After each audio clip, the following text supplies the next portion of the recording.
ರಾಗ ಜನರಂಜನಿ. ಮೃಣಾಲಿ ಮೃದ್ವೇನ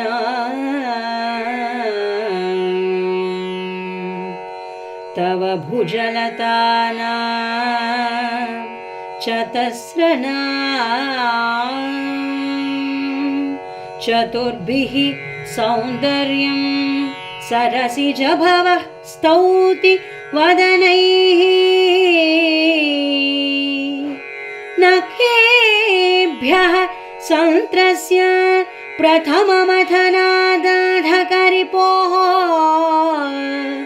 ಚತುರ್ಣಾಂ ಶೀರ್ಷಾಣಾಂ ಸಮಂ ಅಭಯಹಸ್ತಾರ್ಪಣಧಿಯಾ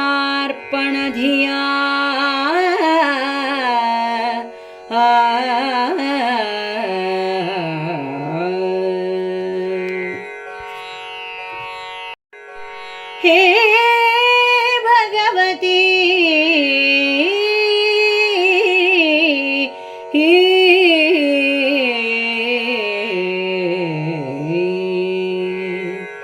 ಕಮಲಜಂ ನಿಜ ಶಿರವತರಿದು ಅಂಧಕಾರಿಕರ ಕಮಲ ಕರಜಗಳಿಗೆ ಭೀತಿಯಂ ತಾಳ್ದು ಕಮಲಜಂ ನಿಜ ಶಿರವತರಿದು ಅಂಧಕಾರಿಕರ ಕಮಲ ಕರಜಗಳಿಗೆ ಭೀತಿಯಂ ತಾಳ್ದು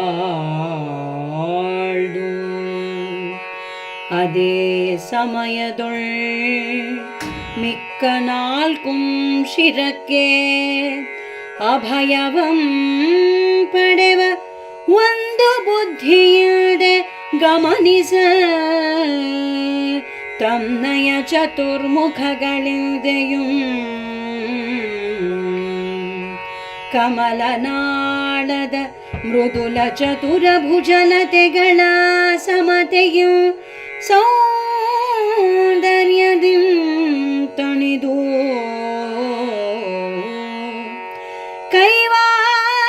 ಕೈವಾರವೆಸಗುವಂ ಹೇ ಭಗವತಿ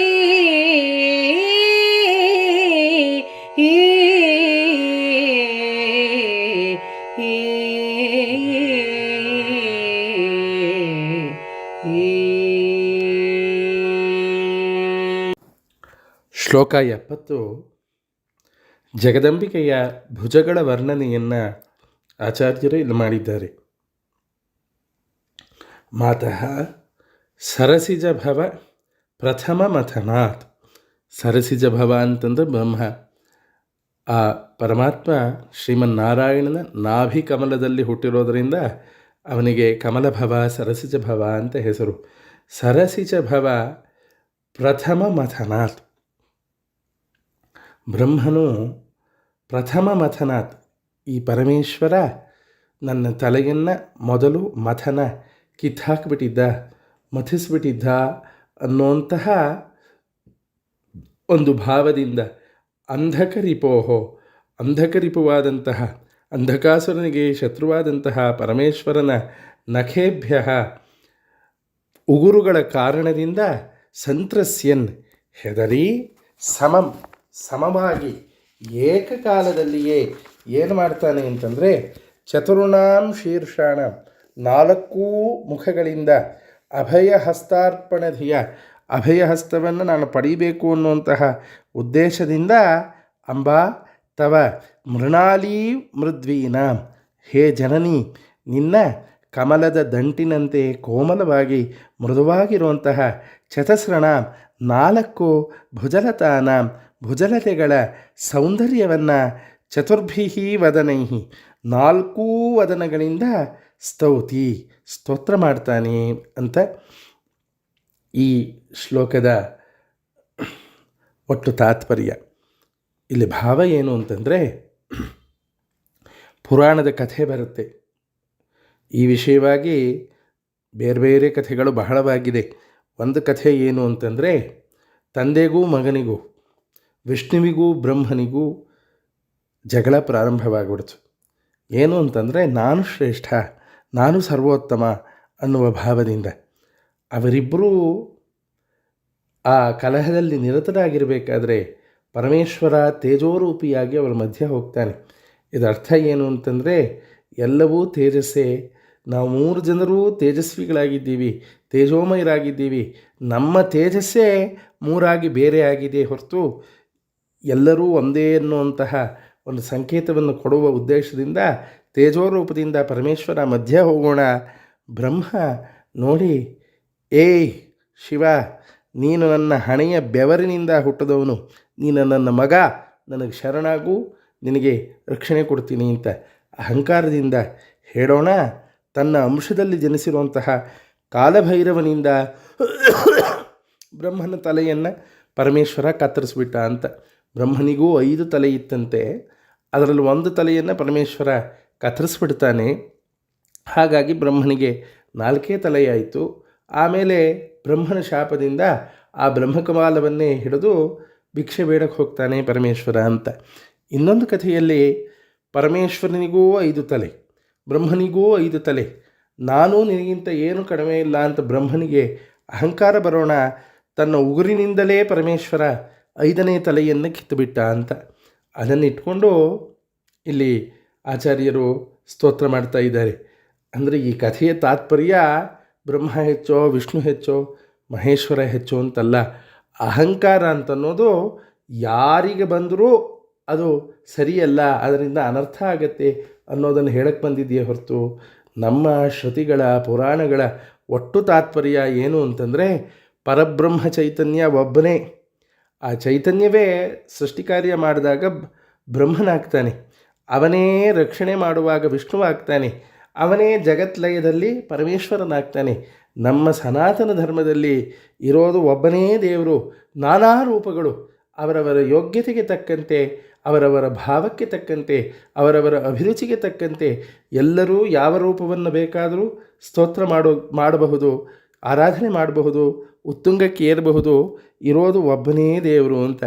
ಇಲ್ಲಿ ಶ್ಲೋಕದಲ್ಲಿ ಆಚಾರ್ಯರು ಹೇಳ್ತಾ ಇದ್ದಾರೆ, ಬ್ರಹ್ಮ ತನ್ನ 4 ಮುಖಗಳಿಂದ ಸಮವಾಗಿ ದೇವಿಯ 4 ತೋಳುಗಳನ್ನು ಸ್ತೋತ್ರ ಮಾಡ್ತಾ ಇದ್ದಾನೆ, ವರ್ಣನೆ ಮಾಡ್ತಾ ಇದ್ದಾನೆ. ಒಂದು ಹೆಚ್ಚೂ ಇಲ್ಲ, ಕಡಿಮೆನೂ ಇಲ್ಲ, ಸಮವಾಗಿ ವರ್ಣಿಸ್ತಾ ಇದ್ದಾನಂತೆ. ಯಾಕೆ ಅಂತಂದರೆ ಇಲ್ಲದೆ ಹೋದರೂ ಶಿವ ಉಗುರಿಂದ ನಾನು ಇನ್ನೊಂದು ತಲೆ ತೆಗೆದುಬಿಟ್ರೆ ಏನು ಕಥೆ ಅಂಥೇಳಿ ಹೆದರಿಕೆಯಿಂದ ಹಾಗೆ ಸ್ತೋತ್ರ ಮಾಡ್ತಾ ಇದ್ದಾನೆ. ಯಾವುದಾದ್ರೂ ಒಂದು ಬಾಯಲ್ಲಿ ಸ್ತೋತ್ರ ಕಡಿಮೆ ಆಗಿಬಿಟ್ರೆ ಆ ತಲೆ ಹೋಗ್ಬಿಡುತ್ತೆ ಅಂತ ಭಯ. ಹಾಗಾಗಿಯೇ ಸ್ತೋತ್ರಗಳು ಸಮವೇ ಆಗಿದೆ ಅಂತ. ಮುಖ 4, ತೋಳುಗಳು, ದೇವಿಯ ತೋಳುಗಳು 4, ಸ್ತೋತ್ರವೂ ಸಮವಾಗಿ ಮಾಡ್ತಾ ಇದ್ದಾನೆ ಅಂತ. ಅಂದರೆ ಇಲ್ಲಿಯ ಅರ್ಥ ಏನು ಅಂತಂದರೆ ಜಗದಂಬಿಕೆಯ ತೋಳುಗಳನ್ನು ವರ್ಣಿಸಬೇಕಾದ್ರೆ ಚತುರ್ಮುಖ ಬ್ರಹ್ಮನಿಗೆ ಮಾತ್ರ ಸಾಧ್ಯ, ನಮ್ಮಂಥವರಿಗೆ ಸಾಧ್ಯವಿಲ್ಲ.